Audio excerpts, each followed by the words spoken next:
আজকের রাস্তাটা একটু ভিন্ন।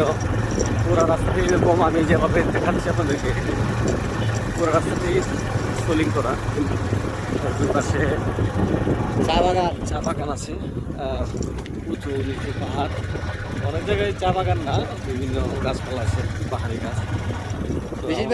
হ্যাঁ, আমাদের সামনে আমাদের আরো বন্ধু আছে, তারা সাইকেল নিয়ে যাচ্ছে। আসলে আমি এতদিন ধরে বাগানে ঘুরতেছি, আমার মনে হয় যে আমি বাগানের একটা অংশ দেখতে পারিনি। হয়তো অনেকে ভাবতে পারেন যে আমি প্রায় বাগানে যাই কেন। আপনি বাগান আসলে আপনি দেখে শেষ করতে পারবেন না। আপনি হয়তো বাগানে গেছি মানে কি, অনেকেই এটাই বলবেন যে সাতচুরি বাগানে গেছি, ঘুরে আসছি। আপনি হয়তো 1 ঘন্টা 2 ঘন্টা 4-5 ঘন্টা সময় দিয়ে আসলেন, মাসে একদিন বা 2 মাসে একদিন, সেটা দেখা হলো না। আপনি মূলত যদি দেখতে চান, আপনি বাগানের কানায় কানায় ঢুকতে হবে। আপনার যেদিকে যাওয়া যায় এদিকে যদি যান নিরাপদ সাইডগুলোতে, আপনি দেখে শেষ করতে পারবেন না।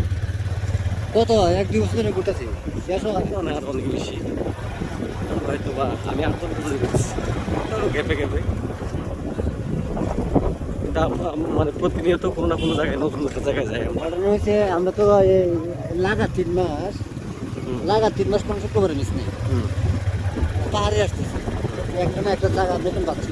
নতুন জায়গাতে আসলে আমাদের আসলে মনে হয় যে নতুন কিছু দেখলাম, নতুন জায়গা দেখলাম, নতুন প্রত্যেকটা এরিয়ায় আসলে আলাদা আলাদা অনুভূতি দেয়। বুঝে গেছিলাম না, যাই হোক, আমরা চেষ্টা করি প্রতি সপ্তাহেই একটা নতুন জায়গা খোঁজার, নতুন একটা জায়গায় যাওয়ার। ভালো লাগে তো, সৌন্দর্যটা এত।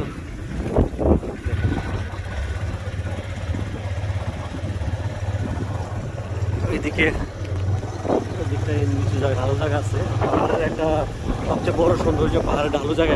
ঢালু জায়গা ওই জেল আছে, জেলগুলো অনেক সুন্দর। এই যে পাহাড়গুলোতে যখন এই চা বাগানটা থাকে তখন আরো ভালো লাগে।